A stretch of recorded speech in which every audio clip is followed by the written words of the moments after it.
ಸುದ್ದಿ ಮಧ್ಯಾಹ್ನಗೆ ಸ್ವಾಗತ. ನಾನು ತುಳಸಿ ಹರೀಶ್. ಇದೀಗ ಈ ಕ್ಷಣದ ಹೆಡ್ಲೈನ್ಸ್. ಹನಿ ಟ್ರ್ಯಾಪ್ ಪ್ರಕರಣಕ್ಕೆ ಹೊಸ ತಿರುವು. ಸುಪ್ರೀಂ ಕೋರ್ಟ್ ಮೆಟ್ಟಿಲೇರಿದ ಕೇಸ್. ಅರ್ಜಿ ವಿಚಾರಣೆ ಕೈಗೆತ್ತಿಕೊಳ್ಳಲು ಕೋರ್ಟ್ ಒಪ್ಪಿಗೆ.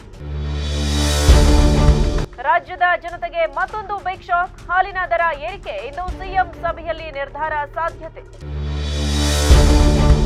ರಾಜ್ಯದಲ್ಲಿ ಗುಡುಗು ಸಹಿತ ಭಾರೀ ಮಳೆ. ಮಳೆಯ ಆರ್ಭಟಕ್ಕೆ ಜನರು ಖುಷ್. ಇನ್ನೆರಡು ದಿನ ಭಾರೀ ಮಳೆಯಾಗುವ ಸಾಧ್ಯತೆ. ರಾಜ್ಯ ರಾಜಕಾರಣದಲ್ಲಿ ಕೇಳಿಬಂದ ಹನಿ ಟ್ರ್ಯಾಪ್ ಪ್ರಕರಣವು ಹೊಸ ತಿರುವು ಪಡೆದುಕೊಂಡಿದೆ. ಪ್ರಕರಣದ ವಿಚಾರಣೆ ಕೂಡಲೇ ಕೈಗೆತ್ತಿಕೊಳ್ಳಬೇಕೆಂದು ಸುಪ್ರೀಂ ಕೋರ್ಟ್ಗೆ ಸಾರ್ವಜನಿಕ ಹಿತಾಸಕ್ತಿ ಅರ್ಜಿಯೊಂದು ಸಲ್ಲಿಕೆಯಾಗಿದೆ. ಇದು ಕೇವಲ ರಾಜಕಾರಣಕ್ಕೆ ಮಾತ್ರ ಸೀಮಿತವಾಗಿಲ್ಲ. ಅನೇಕ ಕ್ಷೇತ್ರಗಳಲ್ಲಿರುವ ವ್ಯಕ್ತಿಗಳು ಸೇರಿ ಒಟ್ಟು 48 ಗಣ್ಯರು ಹನಿ ಟ್ರ್ಯಾಪ್ಗೆ ಒಳಗಾಗಿದ್ದಾರೆ ಎಂಬ ಆರೋಪ ಇದೆ.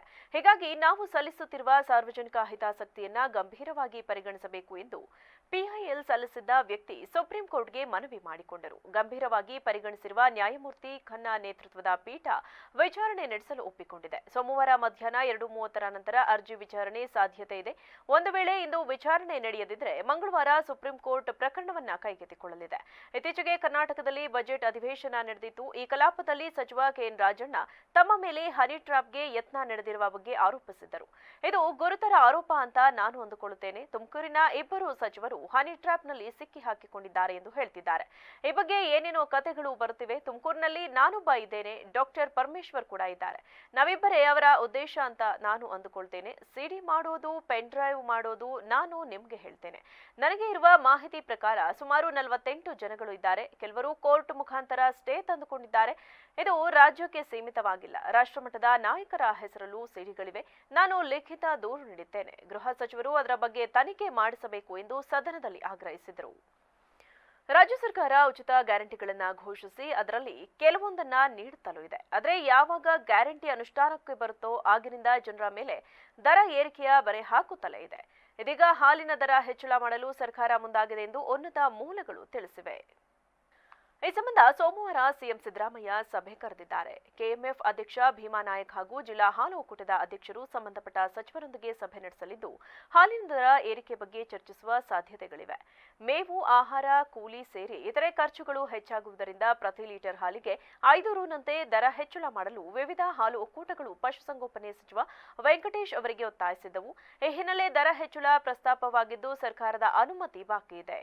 ವೀಕೆಂಡ್ನಲ್ಲಿ ಮಳೆಯ ಹಬ್ಬರ ಜೋರಾಗಿತ್ತು. ರಾಜ್ಯದ ಹಲವೆಡೆ ಶನಿವಾರ ಹಾಗೂ ಭಾನುವಾರ ಮಳೆಯಾಗಿತ್ತು. ಮಳೆಯ ಆರ್ಭಟ ಕಂಡು ಜನರು ಖುಷಿಯಾಗಿದ್ದು ಇನ್ನೆರಡು ದಿನ ಭಾರೀ ಮಳೆಯಾಗುವ ಸಾಧ್ಯತೆ ಇದೆ. ರಾಜ್ಯದಲ್ಲಿ ಇನ್ನೆರಡು ದಿನ ಮಳೆಯು ಭಾರೀ ಆಗಲಿದೆ ಎಂದು ಹವಾಮಾನ ಇಲಾಖೆ ಮುನ್ಸೂಚನೆ ನೀಡಿದೆ. ಮಾರ್ಚ್ 24 ಮತ್ತು 25ರಂದು ಪೂರ್ವ ಮುಂಗಾರು ಅಬ್ಬರಿಸುವ ಸಾಧ್ಯತೆ ಇದ್ದು ಗಾಳಿ, ಗುಡುಗು, ಮಿಂಚು, ಭಾರೀ ಮಳೆಯಾಗುವ ಸಾಧ್ಯತೆ ಇದೆ. ಕೆಲವೆಡೆ ಗಾಳಿಯ ವೇಗ ಗಂಟೆಗೆ 40ರಿಂದ 50 ಕಿಲೋಮೀಟರ್ ವೇಗದಲ್ಲಿ ಬೀಸಲಿದ್ದು 2 ದಿನದ ಬಳಿಕ ರಾಜ್ಯದಲ್ಲಿ ಗಾಳಿ ಮಳೆ ಕಡಿಮೆಯಾಗಲಿದೆ ಎಂದು ರಾಜ್ಯ ಹವಾಮಾನ ಇಲಾಖೆಯಿಂದ ಮಾಹಿತಿ ನೀಡಿದೆ.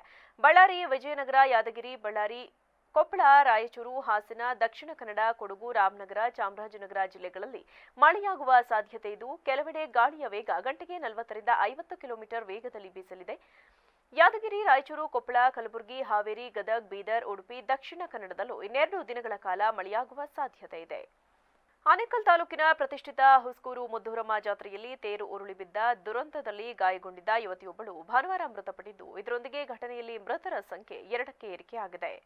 ಮೃತಳನ್ನ ಜ್ಯೋತಿ ಎಂದು ಗುರುತಿಸಲಾಗಿದೆ. ದುರ್ಘಟನೆ ಸಂಭವಿಸಿದ ದಿನ ತೇರಿಗೆ ಕೆಳಗೆ ಸಿಲುಕಿ 28ರ ಯುವಕ ಲೋಹಿತ್ ಅವರು ಸಾವನ್ನಪ್ಪಿದರು. ದುರ್ಘಟನೆಯಲ್ಲಿ ಗಂಭೀರವಾಗಿ ಗಾಯಗೊಂಡಿರುವ ಮತ್ತೋರ್ವ ಯುವಕ ರಾಕೇಶ್ ಸಾವು ಬದುಕಿನ ಮಧ್ಯೆ ಹೋರಾಡುತ್ತಿದ್ದಾರೆ ಎಂದು ತಿಳಿದು ಬಂದಿದೆ.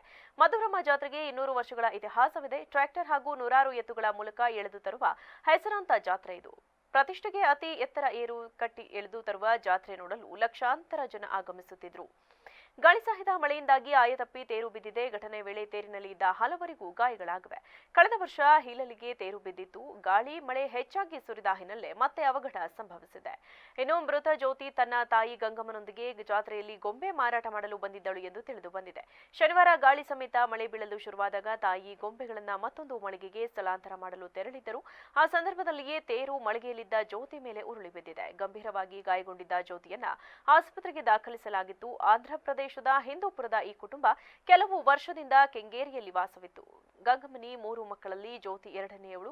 ಸುತ್ತಮುತ್ತಲಿನ ಜಾತ್ರೆಗಳಲ್ಲಿ ಗೊಂಬೆ ಮಾರಾಟ ಮಾಡಿ ಜೀವನ ಸಾಗಿಸುತ್ತಿದ್ದರು. ಕಲಬುರಗಿ ಜಿಲ್ಲೆಯಲ್ಲಿ ಬಾಣಂತಿ ಸಾವಿನ ಪ್ರಕರಣ ಮುಂದುವರೆದಿದ್ದು, ಕಲಬುರಗಿಯ ಖಾಸಗಿ ಆಸ್ಪತ್ರೆಯಲ್ಲಿ ಬಾಣಂತಿ ತಾಯಿ ಹಾಗೂ ನವಜಾತ ಶಿಶು ಇಬ್ಬರು ಸಾವನ್ನಪ್ಪಿದ್ದಾರೆ.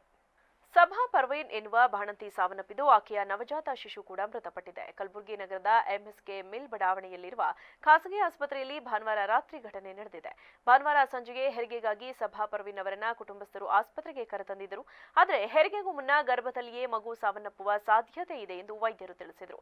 ಕಡೆಗೆ ಲವ್ ಬೇಬಿಯಿಂದ ತಾಯಿಯೂ ಮೃತಪಟ್ಟಿದ್ದಾರೆ. ವೈದ್ಯರ ನಿರ್ಲಕ್ಷ್ಯತನವೇ ತಾಯಿ ಹಾಗೂ ಮಗು ಸಾವಿಗೆ ಕಾರಣ ಎಂದು ಕುಟುಂಬಸ್ಥರು ಆಕ್ರೋಶ ವ್ಯಕ್ತಪಡಿಸಿದ್ದಾರೆ.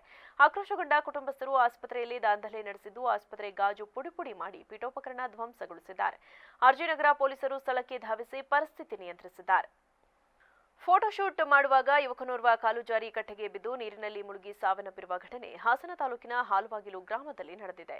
ನಾಗೇಂದ್ರ ಸಾವನ್ನಪ್ಪಿದ ಯುವಕ ಖಾಸಗಿ ಚಿನ್ನಾಭರಣ ಮಳಿಗೆಯಲ್ಲಿ ಪ್ರಮೋಟರ್ ಆಗಿ ಕೆಲಸ ಮಾಡುತ್ತಿದ್ದ ನಾಗೇಂದ್ರ ಹಾಗೂ ಮಂಜುನಾಥ್ ಭಾನುವಾರ ಕೆಲಸ ಮುಗಿಸಿ ಹಾಲುವಾಗಿಲು ಬಳಿ ಹರಿಯುವ ನೀರು ನೋಡಲು ತೆರಳಿದ್ರು. ನಾಗೇಂದ್ರ ಹರಿಯುವ ನೀರಿನಲ್ಲಿ ನಿಂತು ಫೋಟೋ ತೆಗೆದುಕೊಳ್ಳುವಾಗ ಕಾಲು ಜಾರಿ ಕಟ್ಟೆಗೆ ಬಿದ್ದಿದ್ದಾನೆ. ಕೂಡಲೇ ಸ್ನೇಹಿತನ ರಕ್ಷಣೆಗೆ ಮಂಜುನಾಥ್ ಮುಂದಾದರೂ ಸಾಧ್ಯವಾಗಿಲ್ಲ. ಅದೃಷ್ಟವಶಾತ್ ಮಂಜುನಾಥ್ ಅಪಾಯದಿಂದ ಪಾರಾಗಿದ್ದಾನೆ. ಸ್ಥಳಕ್ಕೆ ಆಗಮಿಸಿ ಪರಿಶೀಲನೆ ನಡೆಸಿದ ಪೊಲೀಸರು ಹಾಗೂ ಅಗ್ನಿಶಾಮಕ ದಳದ ಸಿಬ್ಬಂದಿ ರಾತ್ರಿಯಾಗಿರುವುದರಿಂದ ವಾಪಸ್ ಆಗಿದ್ದರು. ಸೋಮವಾರ ಬೆಳಗ್ಗೆಯಿಂದ ನಾಗೇಂದ್ರ ಮೃತದೇಹಕ್ಕಾಗಿ ಶೋಧ ಕಾರ್ಯ ನಡೆಸುತ್ತಿದ್ದಾರೆ. ಸ್ಥಳಕ್ಕೆ ಪೊಲೀಸರು ಭೇಟಿ ನೀಡಿ ಪರಿಶೀಲನೆ ನಡೆಸಿದ್ದು, ಹಾಸನ ಗ್ರಾಮಾಂತರ ಪೊಲೀಸ್ ಠಾಣೆ ವ್ಯಾಪ್ತಿಯಲ್ಲಿ ಘಟನೆ ನಡೆದಿದೆ. ಕೊನೆಯಲ್ಲಿ ಮತ್ತೊಮ್ಮೆ ಹೆಡ್ಲೈನ್ಸ್.